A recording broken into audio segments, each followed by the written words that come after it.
bacakan. Ya. Nyaring ya bacanya. Keluaran 17 ayat 8 sampai 16. Kemenangan orang Israel melawan orang Amalek. Lalu datanglah orang Amalek dan berperang melawan orang Israel di Rafidim. Musa berkata kepada Yosua, "Pilihlah orang-orang bagi kita, lalu keluarlah berperang melawan orang Amalek. Besok aku akan berdiri di puncak bukit itu dengan memegang tongkat Allah di tanganku." Lalu Yosua melakukan seperti yang dikatakan Musa kepadanya dan berperang melawan orang Amalek. Tetapi Musa, Harun dan Hur telah naik ke puncak bukit. Dan terjadilah apabila Musa mengangkat tangannya, lebih kuatlah Israel. Tetapi apabila ia menurunkan tangannya, lebih kuatlah Amalek. Maka penatlah tangan Musa. Sebab itu mereka mengambil sebuah batu, diletakkanlah di bawahnya, supaya ia duduk di atasnya. Harun dan Hur menopang kedua belah tangannya, seorang di sisi yang satu, seorang di sisi yang lain, sehingga tangannya tidak bergerak sampai matahari terbenam. Demikianlah Yosua mengalahkan Amalek dari rakyatnya dengan mata pedang. Kemudian berfirmanlah Tuhan kepada Musa, "Tuliskanlah semua ini dalam sebuah Alkitab sebagai tanda peringatan, dan ingatkanlah ke telinga Yosua bahwa aku akan menghapuskan sama sekali ingatan kepada Amalek dari kolong langit." Lalu Musa mendirikan semua mezbah dan menamainya Tuhanlah panji-panjiku. Ia berkata, "Tangan di atas panji-panji Tuhan. Tuhan berperang melawan Amalek turun-temurun." Ya, terima kasih. Ya, Jefer Juan Carlos. Ya, sudah membaca firman Tuhan. Berbahagialah kita yang hadir saat ini ketika kita sudah konsentrasi, kita membaca firman Tuhan, kita mendengar firman Tuhan untuk kita aplikasikan dalam kehidupan setiap hari. Persekutuan yang saya kasih dalam kasih Tuhan, kalau kita berbicara tentang kepemimpinan itu berarti dia harus punya karisma juga di dalamnya. Selain karisma, dia punya bagaimana dia bisa memberi amanah kepada teman yang ada, yang lainnya. Tidak hanya dia kerja sendirian. Kalau dia kerja sendirian, pasti capeknya luar biasa. Kalau tadi juga kita sudah beribadah dalam ibadah perayaan hari ulang tahun yang ke-26 dan juga pengucapan syukur Jemaat GPID Getsemani Masa Palu tahun 2023. Ya, memang banyak juga kita mendengar dan kita selalu berupaya tingkatkan kebersamaan. Tingkatkan kebersamaan, sehati sepikir dalam tali persaudaraan, supaya terwujud kehidupan bersinar dan menjadi berkat. Terkadang ini ya hanya sebagai satu subtema, slogan saja. Kalau memang kita betul-betul mau hidup seperti tema dan subtema yang ada, ya pasti kita harus hidup bagaimana dalam kehidupan ini. Satu persekutuan gereja yang selalu membutuhkan apa yang disebut dengan kebersamaan, ya. Kebersamaan yang pasti saling menopang di antara pemimpin dan yang dipimpin. Kemudian seorang dengan yang lain itu ya saling bagaimana dia menguatkan yang lemah. Kemudian jika ada yang sakit, tentu kita senantiasa bisa melawat, mengunjungi, dan juga pasti ada layanan seperti yang sudah biasa kita laksanakan, diakonia, tapi terkadang itu hanya formalitas saja. Yang sebetulnya harus kita upayakan itu tidak hanya formalitas saja, sungguh-sungguh kita laksanakan itu menjadi dasar, kemudian menjadi wujud kebersamaan. Karena kebersamaan itu di mana-mana saja itu sangat penting. Mulai dalam kehidupan keluarga saja ya. Ya. Di rumah kita ya, sebagai bapak apalagi, karena bapak itu sebagai imam dalam kehidupan keluarga, ibu sebagai apa lalu saya katanya partner ya. Ya, partner itu berarti dalam kebersamaan itu ya bagaimana menunaikan tugas tanggung jawab. Karena itulah perikop ini saya pilih dalam Keluaran pasal 17 dibaca tadi oleh yang berhari ulang tahun, Jevel Juan Carlos, 14 tahun usianya. Jadi dari kitab Keluaran pasal 17 ayat 8 sampai pada ayatnya yang ke-16 ini kita melihat bahwa sesungguhnya di dalamnya satu pembelajaran, boleh saya katakan satu pembelajaran dalam kehidupan ini, pentingnya kebersamaan. Sekali lagi pentingnya kebersamaan dalam persekutuan kehidupan kita sebagai jemaat ya. Konteks historis kalau Keluaran 17 tadi kita baca di ayat 8 hingga ayatnya ke-16 ini. Di sini memang latar belakang yang ada ini ya berbeda dulu dengan sekarang. Betul? Dulu kalau pemimpin sudah berbicara, ayo kita ramai bergotong royong mengerjakan satu semua kerja. Nah, tidak yang tidak, biar dia kurang influenza batuk. Ada lagi zamannya apa dulu itu? ABRI masuk desa. Kalau ada masyarakat yang tidak mau kerja, nah itu juga memang disiplinnya luar biasa. Cabut kuku kaki yang ada, misalnya dia punya ibu jari kakinya yang ada kukunya, sakit pasti luar biasa itu mengingatkan. Kalau sekarang ya itu sudah melanggar hak asasi manusia. Bagaimana ya Pak ya? Nah, di sini ada Pak Komandan juga ya. Nah, kalau memperhatikan perikop ini, di perikop ini kita lihat ada Musa. Ada tadi dibaca di situ, Carlos, Musa. Nah, ada. Dia memang manusia juga, manusia yang sama dengan kita, biasa. Ya memang sepertinya tidak mampu secara kontinu, secara terus menerus ya melakukan apa yang semestinya dia lakukan. Jadi hati-hati juga jangan kita menafsirkan Alkitab secara letterlek ya. Kalau di sini secara letterlek di situ dikatakan ya dia terus mengangkat tangan sepanjang hari. Nah, ketika ia lelah dan penat, ia membutuhkan pertolongan saudara dan rekan sekerjanya. Siapa namanya? Ada Harun dan Hur. Nah itu. Jadi kalau kita mau ikut model begini, di zaman sekarang ini ya itu namanya kita menafsirkan Alkitab letterlek. Nah, itu. Nah, nanti supaya kuat kita ini coba Pak Karoles angkat tangannya supaya menang. Nah, itu. Menang main gaplek atau apa itu, atau permainan lainnya ya. Apalagi dalam peperangan. Tidak seperti itu sebetulnya yang dimaksudkan di sini. Memang apa yang diceritakan di sini dalam narasi ini memang di satu sisi ada memang benarnya. Perhatikan itu juga ya. Kalau dulu seperti itu ya.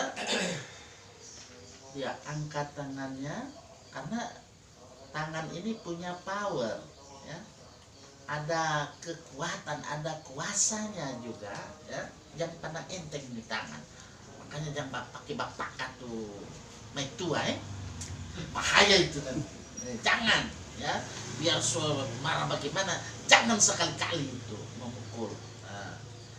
Apalagi memukul yang kekasih, hati, jantung hati ya. Saya mau cerita di sini dari bagian ini memang bagaimana Musa kemudian dibantu oleh Hur dan Harun ya, dengan inisiatif pasti supaya ini Harun tidak capek, tangannya diangkat. Nah, sepanjang hari siapa yang tidak capek itu? Coba 1 jam saja begini pasti capek ya. Ini satu inisiatif dilakukan. Oh, bagaimana caranya? Ini satu strategi. Ambil batu, jadikan tempat duduk, kemudian supaya bisa menopang kedua belah tangan Musa. Yang seorang ada di sisi yang satu dan seorang di sisi yang lain supaya tetap terangkat ke atas. Nah, ini sebenarnya gaya berdoa yang menyatakan permohonan ini. Jadi mengangkat tangan. Jadi kalau itu orang Yahudi itu berdoa seperti itu. Kalau kita kan, nah itu. Tapi apapun gaya kita berdoa, bukan gayanya itu yang diminta sebenarnya, tapi bagaimana kelayakan kita untuk berdoa menyatakan permohonan. Tapi kalau ini dalam konteks yang ada dalam kegiatan orang Yahudi ya, dalam agama Yahudi di dalamnya sini dia mengangkat tangannya kepada Tuhan ya. Musa menunjukkan ketergantungannya kepada Allah. Jadi dengan mengangkat tangannya itu dia menunjukkan ketergantungannya kepada Allah. Kalau ini dalam hal ini ia mengangkat tangannya, maka dia lebih akan pasukan Israel lebih kuat. Sebaliknya kalau tangannya diturunkan, maka kekuatan musuh itu lebih kuat. Siapa musuhnya waktu itu? Amalek. Nah itu. Upaya bagaimana supaya mempersatukan ya semua kekuatan supaya saling menopang dalam doa ya, dalam iman kepada Tuhan. Ini memotivasi. Kita perhatikan pemimpin yang ada berikutnya, Yosua dan pasukannya untuk berjuang mengalahkan orang Amalek. Nah, ini satu bentuk kekompakan yang harus kita perhatikan ya, kekompakan ya. Jangan nanti kalau kita melakukan sesuatu supaya berhasil, angkat tangan seperti apa itu, baru taruh batu supaya jangan capek. Nah, itu namanya bodoh amat, itu namanya menafsir Alkitab secara hurufiah kalau bilang lebih terang ya. Itu jangan kita salah menafsirkan. Di sini sebetulnya yang mau ditunjukkan bentuk kekompakan dan kerjasama antara pemimpin dan yang dipimpin. Nah itu. Kalau pemimpinnya juga tidak mau menunjukkan kerjasama, bagaimana juga anggota juga bisa kerjasama, ya toh? Apalagi selalu disalahkan, ya toh?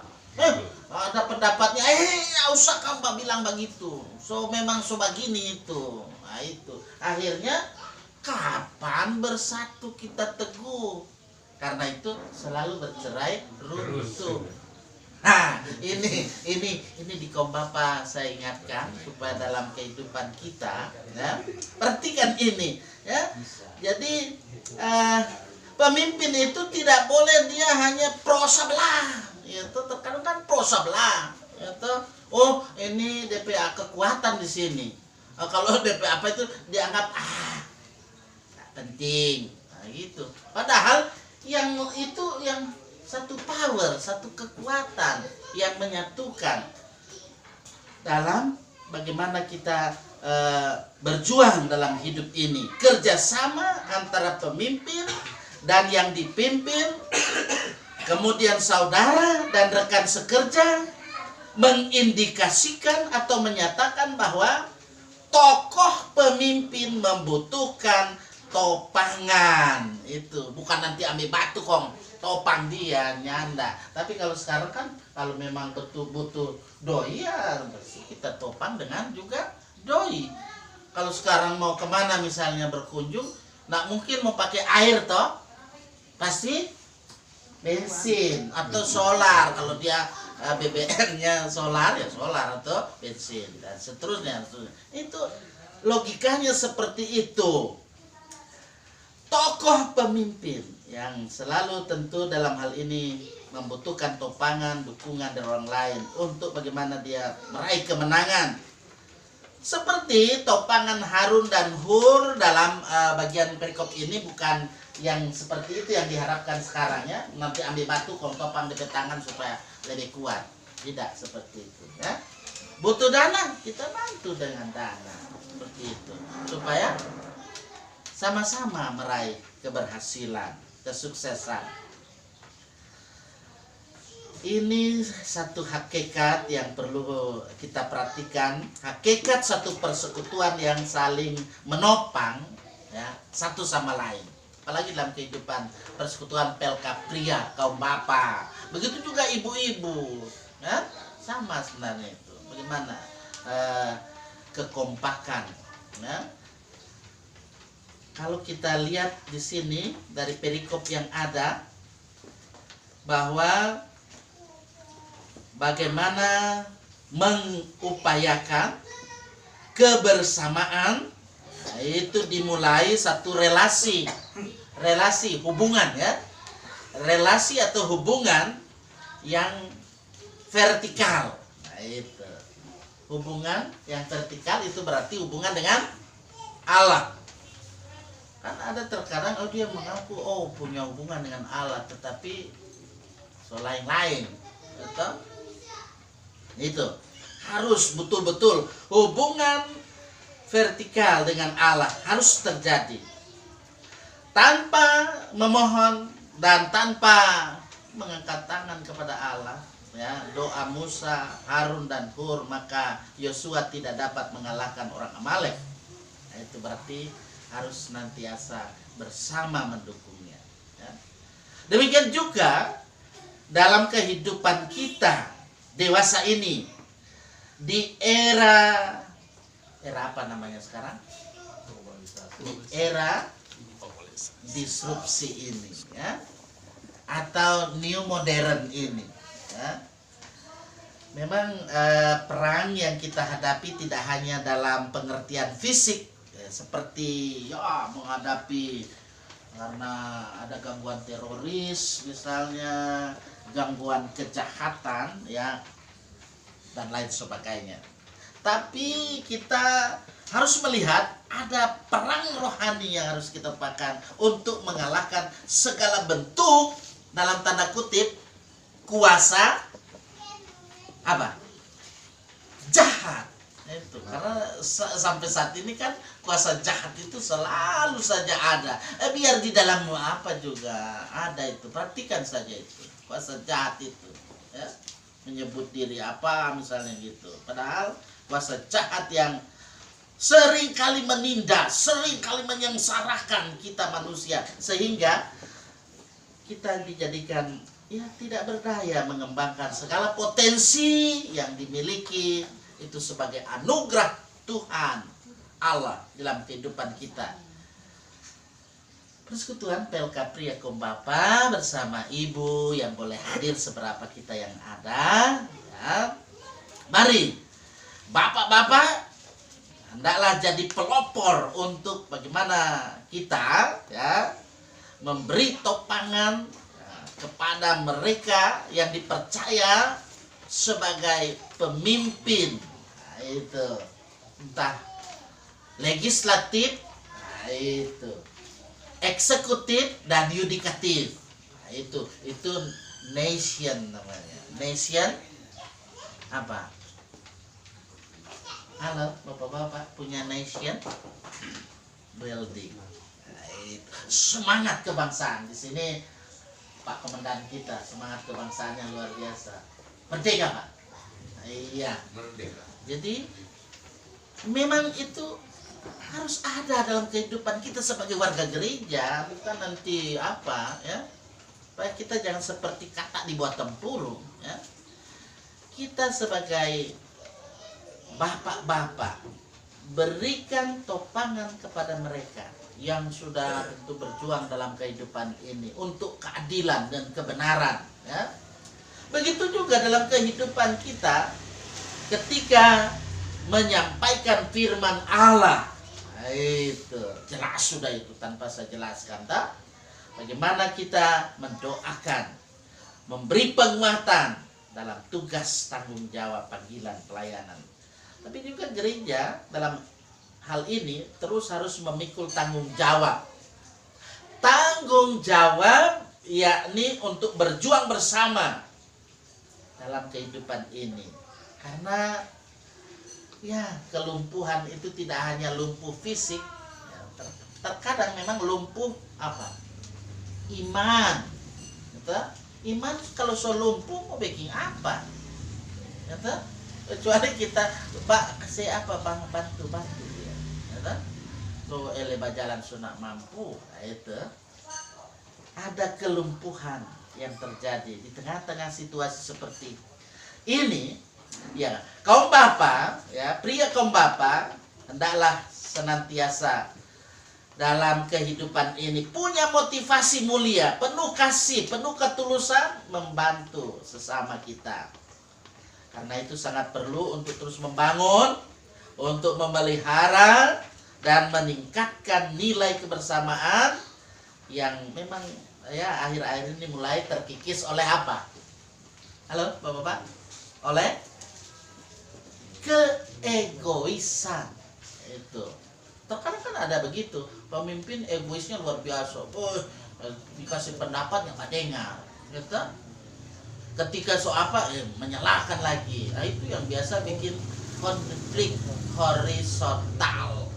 Nah, ini siapapun yang mendengar YouTube saya ini, ya, jangan menimbulkan seperti itu, supaya jangan kehidupan ini ya terjadi ya gesekan-gesekan, konflik-konflik horizontal, apalagi vertikal, ya, dalam kehidupan ini. Nah, sebagai pria kaum bapa dalam kehidupan ini, ya, dalam komitmen kebersamaan, kita mulai dalam kehidupan berkeluarga, ya. Dan kehidupan berkeluarga kita mulai itu. Dan istri, ya, istri juga begitu, tunjukkan kebersamaan, gitu. Jadi timbal balik, feedback, gitu. Kemudian anak-anak, nah ini usia yang ini 14 tahun ini, usia remaja, ya, rajin-rajin ya nak. Saya lihat rajin dia masuk remaja ini. Ini ada pengurus remaja ini. Kenal sama ibu? Coba lihat. Coba lihat. Ibu siapa itu? Ibu siapa? Harus dicari, dikenal. Ibu kita itu. Jadi seperti itu. Ya, anak-anak yang ada ini, ada generasi hebat ini. Pas di sini hadir bersama pengurus yang ada di remaja. Ibu luar biasa, ya. Bagaimana ya terus membimbing generasi kita ini, ya. Jevel Juan Carlos, oh, nama luar biasa ini, Kak. Ini Juan atau Juan? Juan memang, ya. Juan tulisannya. Juan. Beda kalau Juan itu agak negatif DPR. Juan Carlos gitu. Kalau Juan apa itu selain dia apa? Juan. Jadi seperti itu ya nak, ya. Hendaklah senantiasa ya di sini karena dari kecil ada dalam didikan, ya, pasti memanggil mama, papa, padahal sudah oma dan opa. Itu kedekatan. Sampai anak juga ada yang begitu memang. Bukan cuma ada yang begitu, memang begitu juga. Dia oma dia panggil mami. Mami. So salah kamu lagi begitu, mami. Ini so biasa. Dia panggil seperti ini, mama. Ya. Karena rambut so putih. Loh, kok ada anaknya masih kecil begitu? Ya? Putih rambut. Kalau soal putih rambut kan bisa dicet, toh? Tapi ini rambut memang so alami, harus seperti itu, putih. Nah, mari sepanjang hayat, ya, kita ini di kandung badan. Kita bertekad selalu memohon kepada Tuhan dalam doa kita, ya, dalam kebersamaan kita, supaya kita semakin kuat, ya, kita memenangkan pertempuran hidup di era disrupsi ini. Di era disrupsi ini ya memang susah gampang. Nah, kalau ini juga lincah sekali, kalah mungkin ibu pengurus remaja kalau bidang itu ya. Di era disrupsi ini, anak-anak kita ini, lancar. Makanya saya selalu katakan mereka ini pemimpin di era disrupsi, bukan calon pemimpin, karena kita kalah di situ. Makanya kita perlu belajar pada mereka sebagai bapak. Nggak usah gengsi. Nak, saya biasa begitu. Nak, bagaimana caranya ini, nak, supaya apa ini? Saya ini betul-betul bilang bodoh saya ini, begitu. Mengaku saja bodoh, jangan mengaku pintar, karena memang tidak tahu seperti itu. Tuhan akan kiranya selalu memberkati kehidupan kita di setiap langkah juang kita, dalam kebersamaan kita, ya, berjuang terus, ya. Apalagi ya Bapak Komandan kita nanti ke depan ini mau masuk di untuk itu, ya, masuk di legislatif. Ya, saya percaya itu, ya, Tuhan pasti menggunakan talenta, ya, apa yang Tuhan sudah berikan, Bapak akan gunakan untuk kehidupan bergereja, bernusa dan berbangsa, bertekad. Amin. Amin. Nah, itu. Nation building harus kuat.